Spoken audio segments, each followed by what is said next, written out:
नमस्कार दोस्तों, आपका स्वागत है ओथ एनालिसिस चैनल में।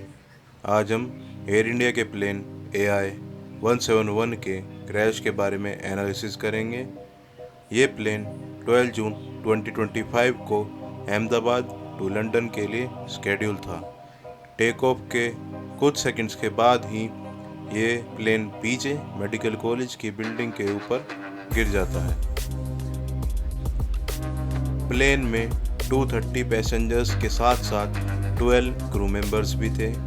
प्लेन क्रैश होते ही 19 कैजुअलिटीज़ ग्राउंड पर भी रिपोर्ट हुई। प्लेन में सवार हुए लोगों में से सिर्फ एक इंसान को बचाया जा सका, जिनका नाम था रमेश कुमार विश्वास, जिनसे अमित शाह हॉस्पिटल में जाकर भी मिले।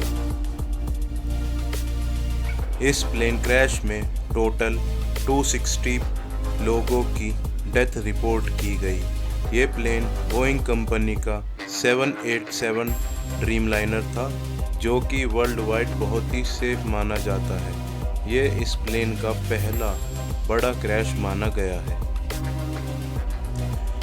ये प्लेन एयर इंडिया को 2015 में मिला था। इस प्लेन को पायलट सुमित सबरवाल फ्लाई कर रहे थे, जिनका फ्लाइंग एक्सपीरियंस 8200 आवर्स का था, विद को पायलट क्लाइव कुंदर, जिनका फ्लाइंग एक्सपीरियंस 1100 आवर्स का था।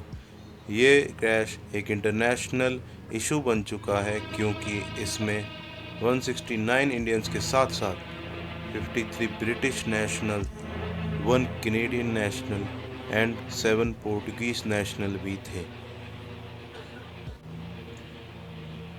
ये प्लेन 12 जून 2025 को 1:39 PM के आसपास रनवे से टेक ऑफ करता है।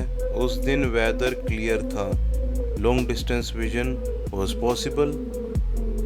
रनवे पर कोई भी बर्ड नोटिस नहीं की गई थी। प्लेन उड़ान भरते ही 625 फीट के आसपास डिसेंट लेता है और रेजिडेंशियल एरिया में जाकर क्रैश कर जाता है। प्लेन का मेजॉरिटी हिस्सा तबाह हो गया था। टेल पोर्शन वो सेफ, जिससे ब्लैक बॉक्स रिकवर किया जा चुका है। प्लेन क्रैश की एग्जैक्ट वजह अब तक पता नहीं चली है, क्योंकि अभी तक इनिशियल इन्वेस्टिगेशन पूरी नहीं की गई है। इनिशियल इन्वेस्टिगेशन के पूरे हो जाने के बाद ही कुछ पक्का कहा जा सकता है। पर हमारे पास प्लेन क्रैश से पहले की 2 वीडियो अवेलेबल है।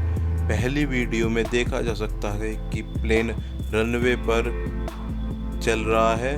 सीसीटीवी कैमरे में साफ नहीं दिख रहा है, पर कोई भी बर्ड का ग्रुप नहीं दिख रहा है, जिससे ये साबित किया जा सके कि बर्ड्स रेस्पॉन्सिबल थी डुअल इंजन फेलियर के लिए, क्योंकि dual engine failure rarest of the rare होता है।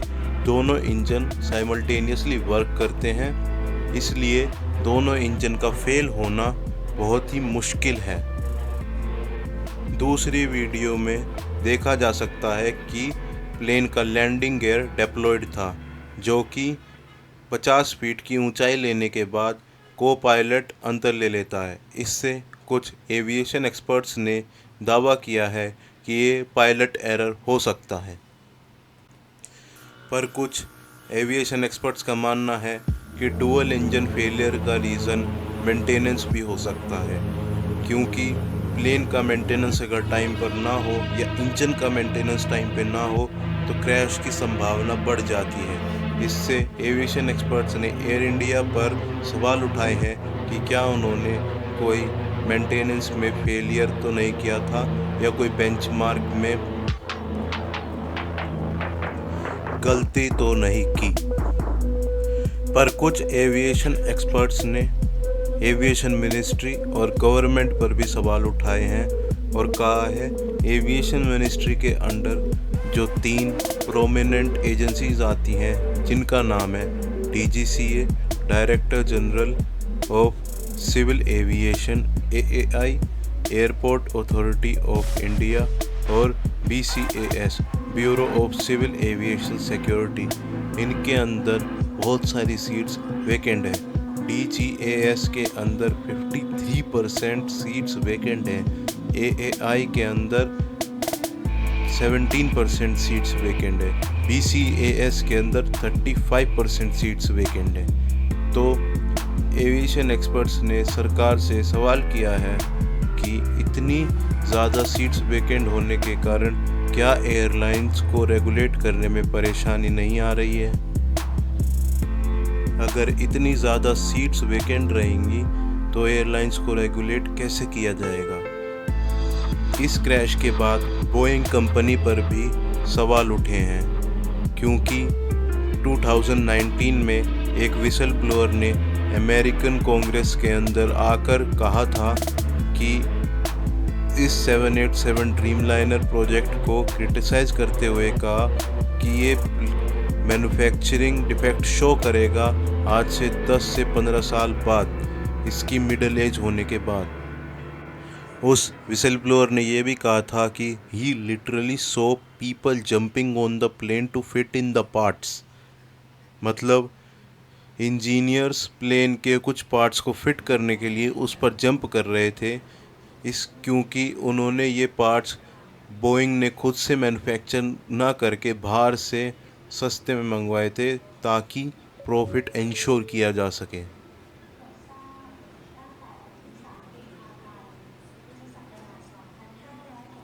इन सब सवालों के जवाब इनिशियल इन्वेस्टिगेशन के पूरे होने के बाद ही कहा जा सकता है। पर गवर्नमेंट पर वापस आते हैं और देखते हैं कि गवर्नमेंट ने कोई अकाउंटेबिलिटी नहीं दिखाई। एविएशन मिनिस्टर ने रिज़ाइन नहीं दिया। एक सिविलाइज्ड डेमोक्रेसी में अगर ऐसी चीज़ें होती हैं तो सबसे पहले एविएशन मिनिस्टर को रिज़ाइन कर देना चाहिए था, पर गवर्नमेंट ने कम अकाउंटेबिलिटी दिखाई। एयर इंडिया ने अकाउंटेबिलिटी दिखाते हुए पीड़ितों को मुआवजे का वादा किया और माफ़ी भी मांगी। जब सरकार कोई अकाउंटेबिलिटी ना दिखाए तब मेन स्ट्रीम मीडिया का काम होता है कि वो सरकार से निरंतर सवाल करे, पर मेन स्ट्रीम मीडिया ने इस इंसिडेंट को 2 दिन में ही भुला दिया और उन 2 दिनों में उसने सिर्फ कॉन्स्पिरेसी थ्योरीज़ की बात की और पैसेंजर्स जो ट्रैवल कर रहे थे उनकी पर्सनल डिटेल्स लीक कर दी। ये बहुत ही शर्मनाक बात है, मीडिया से ये एक्सपेक्ट नहीं था। ये थी मेरी एनालिसिस इस मुद्दे को लेकर। आप अपना ओपिनियन कमेंट सेक्शन में शेयर कर सकते हैं। And please like, share and subscribe to my channel. Thanks for watching.